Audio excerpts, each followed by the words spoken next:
আমি ইয়াত প্ৰেছ দিয়াৰ কাৰণটো হ'ল মানে আমি দুইটা লক্ষ্য লৈছোঁ।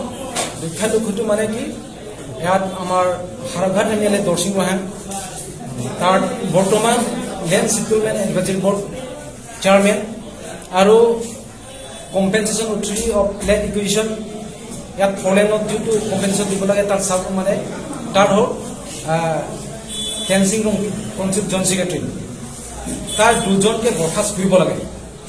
তাৰ দুজন এইটো পোষ্টত বৰখাস্ত কৰিব লাগে। বৰখাস্ত কি কৰিবৰ কাৰণে কাৰণটো হ'ল যে দৰসিং গোহাঁই যে আমাৰ KSৰ মাটি পটা কৰি ল'লে। মই ৰাজৰ দেখিছোঁ যে KSC অফিচ ৰাজৰ চব গম পায় ইয়াত KSC অফিচ। সি কেনেকা ক'ত ক্ষমতাৰ পৰা পাইছে যে পাৱাৰ মিছ ইউজ কৰি দিছে। কাৰণ কি হ'ল, তাৰ আগৰ পৰা আমি KSCটো মানে ইয়াত আমি সঁচাকৈ কৈছিলোঁ, আমি পটা কৰা নাই। কাৰণ হ'ল ডনেট কৰাৰ পটাটো হ'ল কেইটা মাটি মালিকক আলোচনা কৰিব লাগে। সেইকালি আলোচনা কৰা নাই, হ'ব কৰক বুলি কৈছিলে। আৰু তাৰ মাটি মালিকৰ পটা কৰিলেও আমাৰ KSC অফিচৰ মুখতে মানে ছাইডত আছিলে বিকা তকবুকি নামত শুনিছিলোঁ।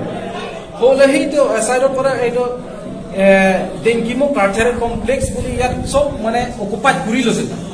ইয়াত KSC অফিচ বিকা তকবুকি নামত চব অকুপাইড কৰি দৰসিং গোহাঁই নামত পটা কৰি লৈ। সেইকাৰণে এইটো মাটিটো মানে ফ'ৰ লাইন আহি কিনে মাটিটো লৈ গ'ল।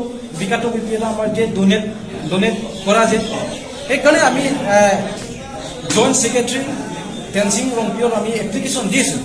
সেইটো মাটিটো আমি গম পাইছিলোঁ অকুপাইড কৰি আছে বুলি। সেইকাৰণে আপুনি চাওক, আপুনি সেইটো কম্পেনচেশ্যন নধৰি আৰু হ'ব মই চাম বুলি কৈছিলোঁ।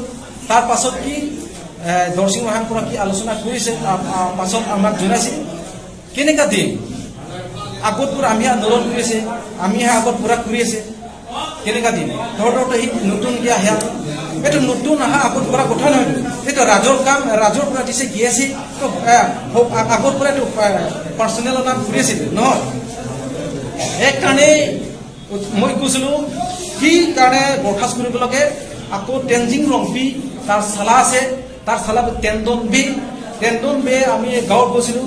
তাৰ ওচৰত মানে এইটো ৰাস্তা মানে নেশ্যনেল হাইৱেৰ ওচৰত তাৰ মাটি নাই, হ'লেও তাৰ 3D লিষ্টত আহি গ'ল, তাৰ পইচা মানে উইথড্ৰ কৰিলোঁ।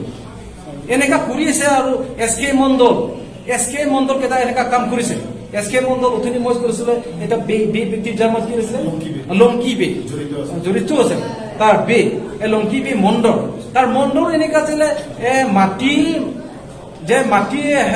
মালিকৰ পৰা মানে এগ্ৰিমেণ্ট কৰি আছিলে যে আপোনাৰ পটা কৰিলে 50-50 হ'ব লাগে।